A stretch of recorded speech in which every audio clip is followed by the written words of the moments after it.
Hello, everyone. Okay. South Korea is often presented as a success model because of its amazing economic development. It was one of the poorest countries in the 1950s, and it is now the 12th largest economy in the world, and also a democracy since 1987. But all these great achievements are threatened by Korea's demographic ticking clock. Since 2020, Korea's population has been decreasing because of two factors. First, a rapidly aging population, and second, a very low birth rate. In other words, more and more Koreans are dying while less and less are being born. And this is a very big problem for the country's future economic success, because it means that the total share of the It means that the share of the workforce in the total population is shrinking. And it is estimated that the diminution of the workforce has already contributed in half to the reduction of Korea's economic growth from 7% per year in the 90s to 3% per year in the 2010s. Korea's situation is interesting because many other countries face similar challenges regarding aging population, fertility, and economic growth. You can see it on the map behind me, where actually all the countries figuring in blue have a fertility rate that is below replacement level. To solve this issue, the successive Korean governments have been trying to encourage couples, and especially women, to have more children. The first plan to increase the fertility level was published in 2006 and has been followed by 3 others since. And they all failed, to the point that Korea has today the lowest fertility rate in the entire world, with 0.78 child per woman. These plans were mainly based on monetary incentives, following the logic that if you give money to people to have children, then they're gonna have some. Well, guess what? Women didn't really appreciate being compared to babies-making machines by their political representatives, most of the time men, who obviously missed to consider their perspective on fertility. It is rather unknown, but Korea is not doing great when it comes to gender equality. For example, it comes last in the glass ceiling index since its creation. And by the way, here you can also say hi to Switzerland, just 3 ranks above Korea. Korea is also 105th in the Global Gender Gap Index and has notably lost 6 ranks between 2022 and 2023. And lastly, the OECD estimates that Korea has the highest rate of violence against women and also the worst gender pay gap among all OECD countries. Korean women face sexism and gender violence daily.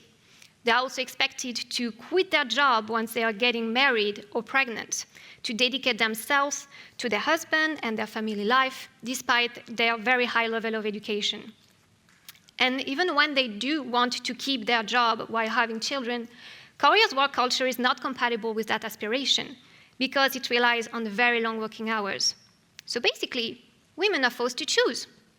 And unfortunately for Korea's future, a growing number of them, especially the young ones, are favoring keeping their job rather than having children as a way to guarantee their well-being, but also to fight patriarchy. Many Korean women are turning away from dating, marriage, and childbirth because they are sick and tired of sexism and the violence they experience in Korean society. But rather than listening to them, the current government says that this feminism is responsible for the gender war and the fertility crisis. A strong anti-feminist backlash is spreading in Korean society and has become clear since the last presidential election in 2022, when President Yoon Suk-yeol was elected with a sexist campaign aimed at young men, denying the existence of discrimination against women in Korea, and blaming feminism for the low birth rate. To be fair now, there are other reasons that can explain why Koreans do not have children these days. But when it comes to gender inequality, the current policies have it completely backwards and address neither fertility nor economic growth. Denying discrimination and making it almost impossible for women to retain their job when starting a family does not encourage them to have children. And forcing mothers out of the workforce deprives Korea of a significant contributions to its economic growth and of a population that could actually help to reduce its shrinking workforce problem. It is estimated by the OECD that Korea's growth rate is going to be 1% in 2060. It's not much, and thanks to women's work, it could be more. For example, if women's participation rate to the workforce, which is currently 60%, was equal to men's 77%, then Korea's economic growth rate would be 1.6% per year, so a net bonus of 1.6%. And more interestingly, if the gender pay gap was erased, that rate could be 10%. Korea's current policy choices are all the more surprising because other developed countries have shown that women's work is compatible with a sustainable fertility rate.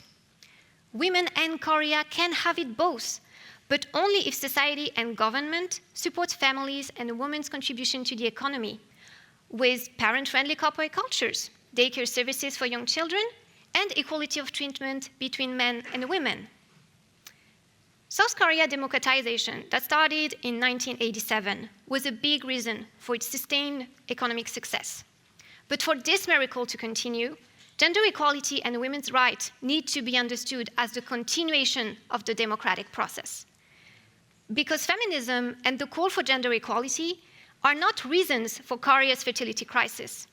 Rather, they are key parts of its solution. Thank you.